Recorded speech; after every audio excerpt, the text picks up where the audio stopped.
Could you tell me a little bit about Deci? Yes, so Deci is around for 2.5 years, and we are about democratizing deep learning. And we do it with our deep learning development platform.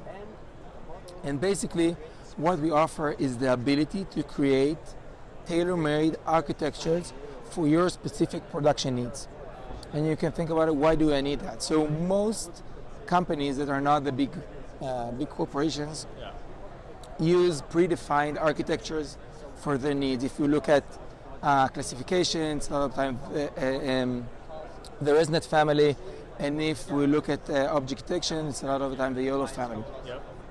But those were never created for this company's specific production needs, meaning that it was never designed for their specific hardware, or didn't take into their account their specific data or their specific hardware constraints. For instance, if the model size needs to be in a certain size, or the memory footprint, or their specific latency or throughput. And here's where we come into picture, where with our platform we can create new architecture that is tailor-made specifically to your needs. And we do that with NAS, which is Neural Architecture Search, which means that we go for a big search space that has many or millions of different architectures, and find the specific hardware, the specific architecture for your specific needs. And you can say, why not everybody is doing that? The main reason is it's very expensive. It takes roughly 800 GPU hours to get to run NAS that is publicly available. But we do that in the fraction of the cost and the processing power. And these are like magic. So the problem that you're solving is, like, say you're a small to medium-sized company. You have an ML model and it's running on a specific hardware platform. Like, let's say the NVIDIA Jetson TX2. Yes. And then you're looking to upgrade your hardware, and now you're wondering how to adjust your model in order to run on either a more powerful or even a less powerful hardware platform. And then instead of having a machine learning engineer or whatever other people on your team tinkering around with all the, you said it was up to millions of different little things that you can adjust. You have a way to automate it. So look, you take this example, okay? Suppose you're a surveillance security company, and you want to work with the Jetson family. For instance, here is the NX. What most of the time you will do, you'll take the latest and greatest architecture, which is the YOLO X. Okay? But the YOLO X was never designed for that specific hardware. Even if you do pruning to it, even if you do quantization int8, and this is pruned and int8 quantization, you will get a very specific throughput, as you can see right here. And the reason is that this architecture is not designed for this Jetson, so it doesn't take into account all the different characteristics of it. But with our NAS technology, we can create a custom architecture that does take into account all the different characteristics. And because of that, you can see that you get more than 2x the performance without losing accuracy. And that what we provide to our customers, because, for instance, in this use case, the client wanted a bigger number of cameras to be streamed into a single Jetson, and he wanted to do it in real time. And he couldn't do it 8 cameras in real time with YOLO X, but he can do it with our variant, which is the Deci. And we can do that. It's just the YOLO X that's being adjusted, it's architecture adjusted and optimized for the hardware platform. So actually what we're doing is creating a new architecture from the ground up. Okay, it can sometimes be resembling to the original architecture, but not necessarily. And the one thing that we keep in mind is that the input and output will be the same. Okay, and the accuracy will be the same, or roughly the same. It depends how extreme you want to go. So in this specific case, we actually improve the accuracy. By more than double. So the throughput is more than double. The accuracy, which the MAP, okay, you cannot see it just from this representation, but the accuracy is the MAP is improved by 1%. Okay. Yeah. And So think about it, like double the speed with even an increase of accuracy, and everything else is the same, like the same setup, the same cameras, the same hardware, the same quantization, the same pruning, everything is the same. So, a question for you. Let's say you have a model and you're not looking to update the hardware, and you want to use the same hardware. Could you still use this platform to just optimize? Yeah, even that's the most common case. So the most common case that we see is clients that worked from the accuracy perspective for a long time, okay? And they worked from a pure research perspective, like I want to have the best model from accuracy perspective. And when they try to go past to the production level, then all the problems start, because they try to deploy on the edge, or it's not compiling because the specific architecture is not suitable, or it's compiling but the latency or throughput is very, very bad. And then they are in a bit of a uncharted territory for them, because they don't know that it's harder, so they don't know which operations to do. And this iterative process, which is a lot of time guesswork, takes to them many hours, even weeks, even a lot of times is even months of frustration, because they want to be focused on the accuracy, and in some sort way a lot of times they don't want to care about the specific hardware, but they need to, because at the end of the day it's running in production, and it needs to be the best possible model for that production environment, because they want to stream maybe more cameras, or they want to run two models in parallel, or they want to be in real time. And all those things, for all those things, you can do many things to improve, like quantization and pruning, but at the end, a lot of times you need to change the architecture itself, change the different operations, change the different layers in order to facilitate this hardware, and that's what makes it so frustrating to many of the data scientists or deep learning engineers. Yeah. So you're removing some of the things that they have to worry about, so they can continue focusing on the models Exactly. and some of the higher level. Yeah. And we just launched our new platform that enables them to do it in a more self-serve way, meaning that they can go into the platform, upload their model, specify their specific production needs, and after a few days get a new architecture that was searched and found with our NAS technology, which they now can fine-tune for their likings and deploy it into production. And because we are testing the different architectures on real devices, so no simulations, we actually have those devices in our farm, and each model is tested. We can ensure that the runtime performance will be adequate as needed. Yeah, so the workflow is the customer uploads their model. Yes. And then you guys are actually taking that and installing it, running it on the actual hardware that's going to run. Yeah. So I see here that you've got two NVIDIA Xavier NXs. Yes, that's right. And you work with the NVIDIA line of products. Yes. Do you also expand to other lines of products like mobile? Yeah. So currently we are working with Intel and NVIDIA's lines of products, and in the weeks to come we'll expand to the mobile world, which is the different iPhone variants and the different Android variants. Mm-hmm. Yeah, so then you could take a model that was originally designed for the Linux-based device and then move it over to, say, an iPhone. Yeah. Yeah, and this supports like all the way up to the latest versions of the iPhone?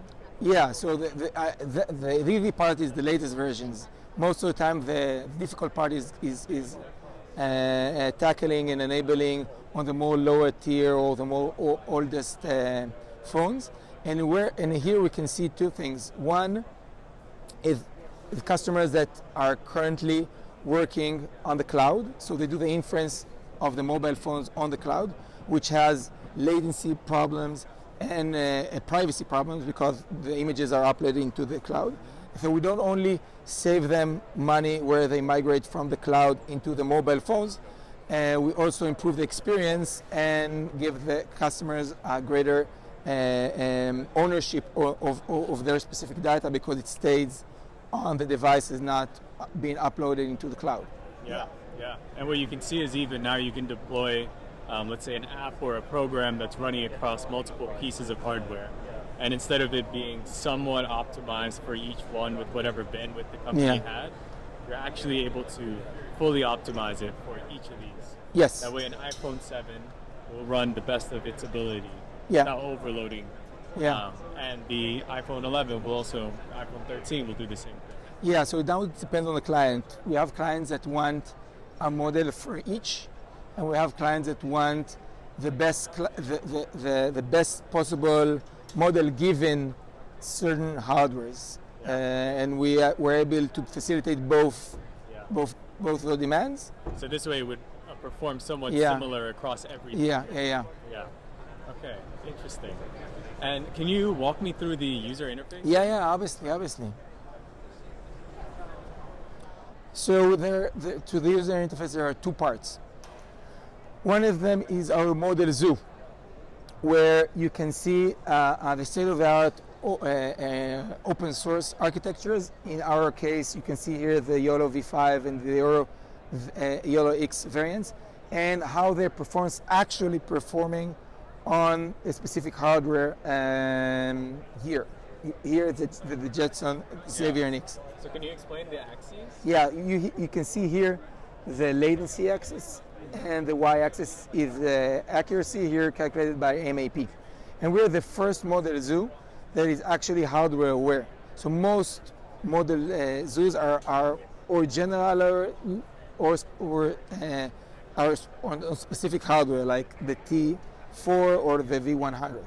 But we have our model zoo that is generated for each specific hardware. So if you can see, once I switch between hardwares, I get a different plot that represent what will actually happen on your hardware, and we have recipes that you can run on your specific hardware. But we say that if you'll do that, we guarantee that's the performance that you'll get. Okay. So let's say you have your own custom architecture. Like I see here, you have YOLO V5, YOLO X as benchmarks. Would it now plot your own custom architecture on all of these different hardware devices? So currently it's not.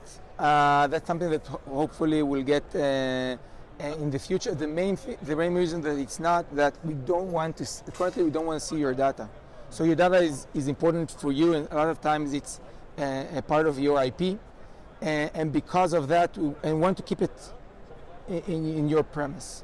So currently we don't, and because of that we cannot calculate the accuracy, right? Because we don't have that information. But most of our clients, when they see this, what we call efficient frontier, and they see the different models, they know how it will generalize to their models because they're already tested for instance, on the YOLO X or YOLO V5, so they know what will happen with our models because it will be roughly the same. Yeah. So what this also introduces is the ability to try before you buy. Yes. So you have you're curious about upgrading your hardware, or you want to move into the edge world and don't know which hardware you want to decide. So you can do that. Yeah, we can do it easily with our system. So this is like all the models that were already uploaded and tested on the specific variants, and even with this you will get a great intuition of which hardware is more suitable for your specific needs. But we can obviously go the next level, which is our lab, and with our lab you can actually upload your specific model. Okay, let's go with semantic segmentation, and let's do just for the sake. And you can upload your model, and we support Onyx, TensorFlow, Keras, and also PyTorch if you convert it into an Onyx file. Yeah. And you can see here that I uploaded the model, and then I can decide which are the reference data sets that I use.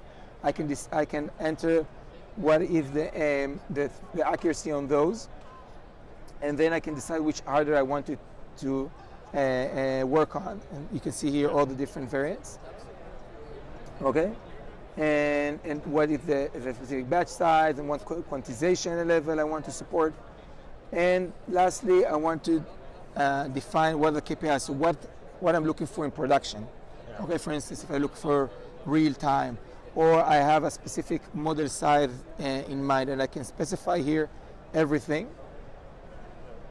And once that is done, I can push start. And what will happen now? The NAS will kick in. So I'll get the performance of a specific model, and you can see here some of the results. So this is a model that I already tested, and you can see how it behaves on the Jetson Xavier. So you can see what is the model size, what is the memory footprint, the latency, throughput, and all of those. Yeah. Okay, so that you can, with that you can decide if you want to buy the specific hardware or experiment with that hardware without actually having it on your premise. Yeah. And the other thing that happens that our NAS server kicks in, and now based on the characteristics that you entered, what was the latency limitation, what was the model size limitation that you need, it tries to find the best architecture given all of those. And after it starts with a few hours, can get into a few days, depends on how hard it needs to work.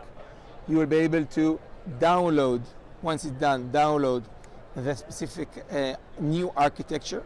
You can use it as an NN module in your PyTorch, or you can use our open source library called SuperGradients.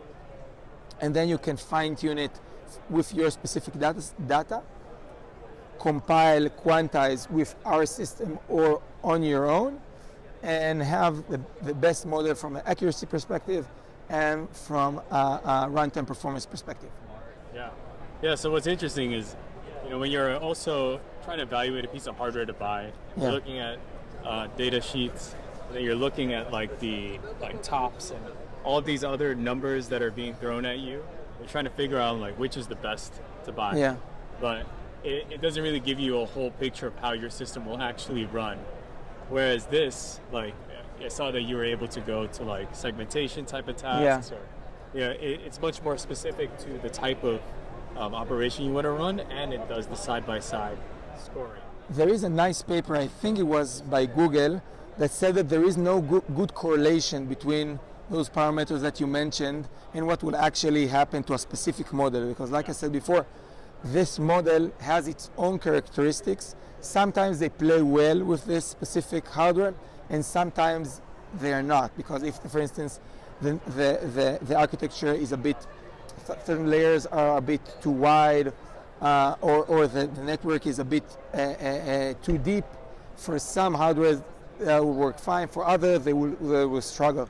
And because of that, the correlation is not that strong. Some of the things that we offer actually for free is that you can take the specific model, and then currently we benchmarked on the Jetson Xavier, but we say, okay, but how it will behave on a different hardware. So now I can now test it on the Nano, okay, or the Jetson NX, and I can have a more conscious decision which hardware I want to buy, because I know in advance, before I bought it, what will be the runtime performance on that specific hardware, and that I can do with this right now. And now after a few minutes, you'll see the difference, the comparison between performing on the Jetson Xavier NX and the Jetson Nano. Yeah. And if it accommodates your needs, great. You can decide which one to buy. And if you want to go lower, like we said, you can use our NAS, and we'll optimize the model in a way that, for instance, now it will run on the Nano, which is much a cheaper option than the other variants. Yeah, that's a powerful free tool. Yes. Thank you. Thank you. Have a great day.